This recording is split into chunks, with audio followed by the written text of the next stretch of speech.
Aum Sairam. Hara Hara Shankara, Jaya Jaya Shankara. Episode 57. Sri Mahaswami, the Sage with Eyes of Light. The Diary of a Seeker of Truth. Dr.Serge Demetrian. Dear devotees, now we shall listen to the second part, fourth section of this divine book under the subtitle At the Shivasthana Ashram. Shivasthana, Guruvara, 27th January 1972. This morning I reached Shivasthana rather late. On the way, I had met two friends from Madras, and out of politeness, we talked for 20 minutes, and this on a Thursday, Guruvara, the day of the Guru. When I reached the western side door with its bars, Sri Mahaswami had just finished the public darshan and was retiring to his room. I remembered the saying, as you go to the temple, do not allow yourself to be stopped by anybody. The opposite is also valid. Never stop the one who goes to the temple. A few minutes afterward, someone spoke to me about certain places in Kerala, an Indian state I have not visited. As I am always attentive to what I may learn at the ashram, the idea came to mentally seek from Sri Mahaswami the permission to visit this region. The reply seemed positive. While returning on the road, I started wondering if I was not in too much of a hurry in asking that nothing should exist anymore, neither the bag of the body nor its content. I may have allowed myself to be charmed by the ideals proposed by the Lagu Yoga Vasishta, a book with which I am in perfect consonance.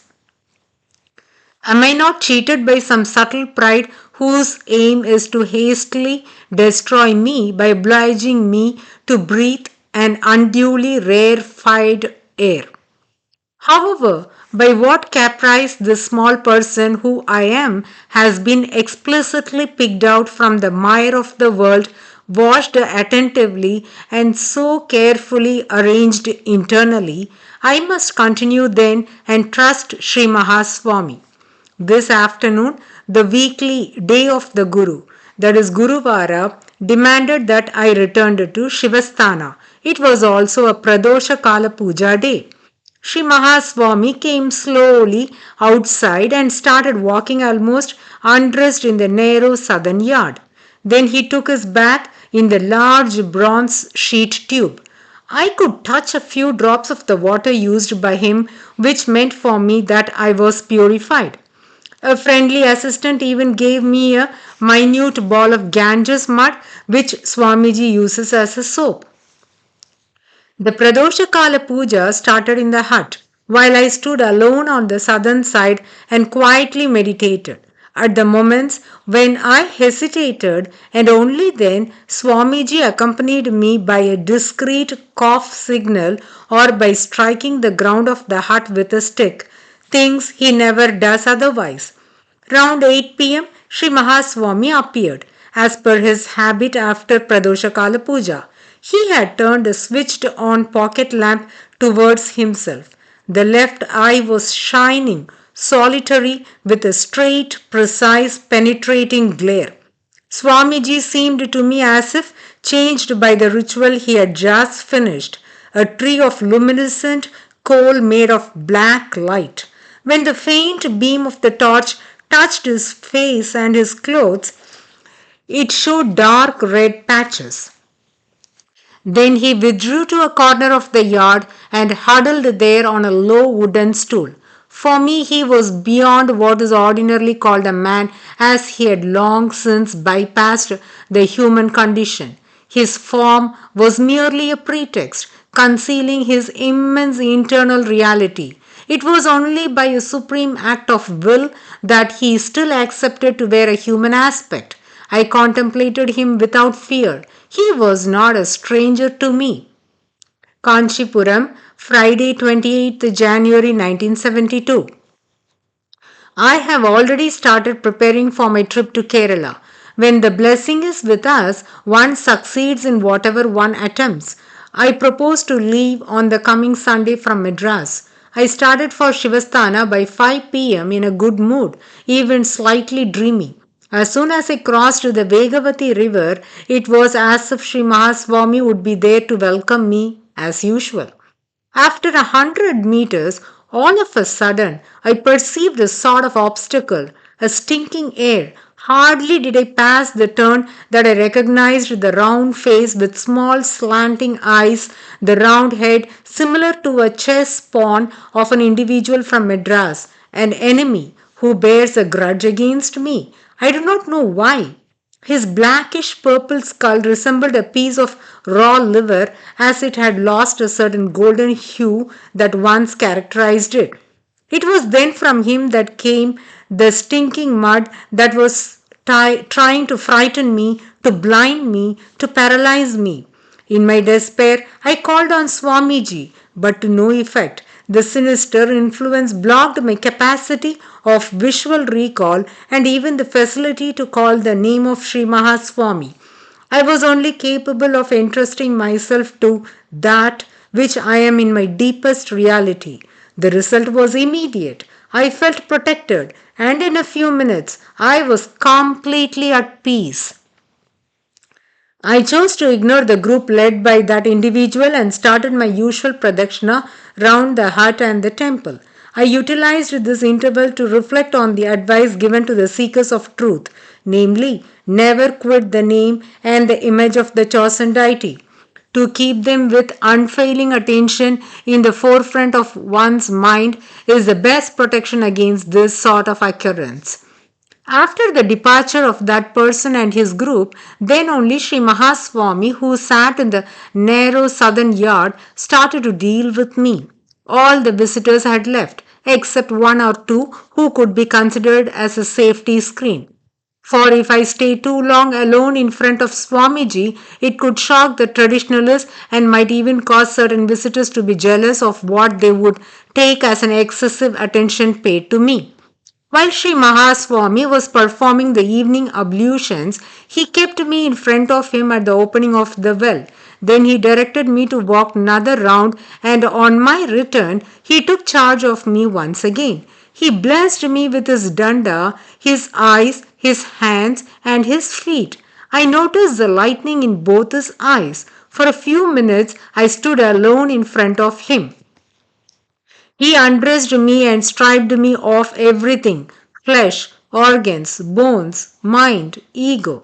Afterwards, he himself was born in me. In other words, in that which hitherto was me, he replaced every bodily and mental form.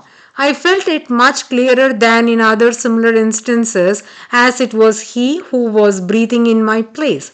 The peak came when a lightning, fine as a steel blade, shot out of my solar plexus. The image that arose had been exceptionally rapid, intense, and blinding. I could not understand what happened, and the first response was that of fear. The lightning vanished. I tried to regain the same condition of receptivity in order to repeat the experience, but Sri Mahaswami had decided otherwise. He compelled me to speak by asking something through one of his assistants. I do not even remember what it was about. Perhaps if I came by bus or by cycle. Most certainly, I could not have stood the force of the diamond lightning. Then all the experiences of the day came together, merging into a feeling of exquisite change and rare purification. I could also perceive how my eyes had enlarged and were ready to explode without any pain or strain. Towards 9 p.m., when Sri Mahaswami retired, I realized that he had prepared me for the Kerala trip. Madras on the way to Trichur, 30th to 31st January 1972. An interesting night. I was in the train bound for Kerala and lay on a berth rocked all the time by the train's motion and was unable to sleep. I felt my head on the knees of Sri Mahaswami. It was an indisputable perception.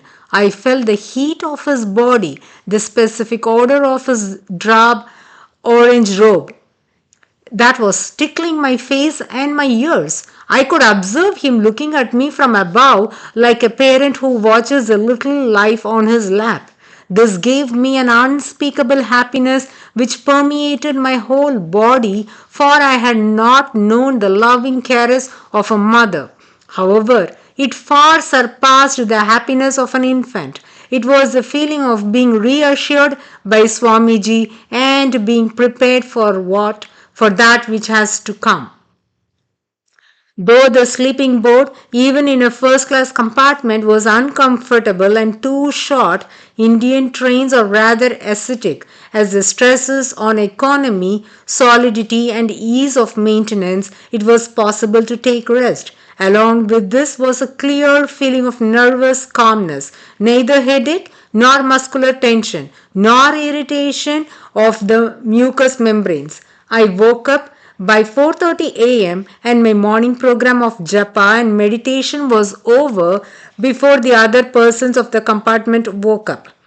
Guruvayur, Monday, 31st January 1972. The famous temple of Guruvayur has a human dimension which is further enhanced by the use of wood.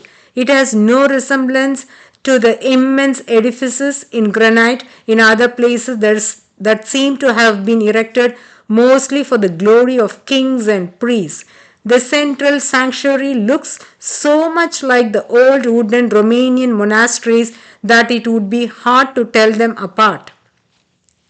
At the interior, in the Garbhagriha or Sanctum Sanctorum, the image of Krishna is very beautiful.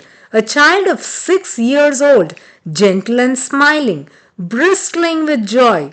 No wonder he had inspired so many poets. The statue, whose eyes are black and forceful, is covered with white sandal paste. The blessing is very much like that of the great goddess Kamakshi and of Sri Mahaswami. I received as prasada a little piece of sandal paste, as is the custom in the temples of Kerala, instead of the usual ashes or kumkum. In the morning, after the Abhisheka, which started by 3 a.m., the devotees receives milk and oil that were used to ritually bathe the little Krishna. It is reputed that these items of prasada could cure severe illness. Devotees, we shall continue to listen to At the Shivasthana Ashram in the coming episode, bowing at the holy feet of the Gurus. Om Sairam. Hara Hara Shankara, Jaya Jaya Shankara.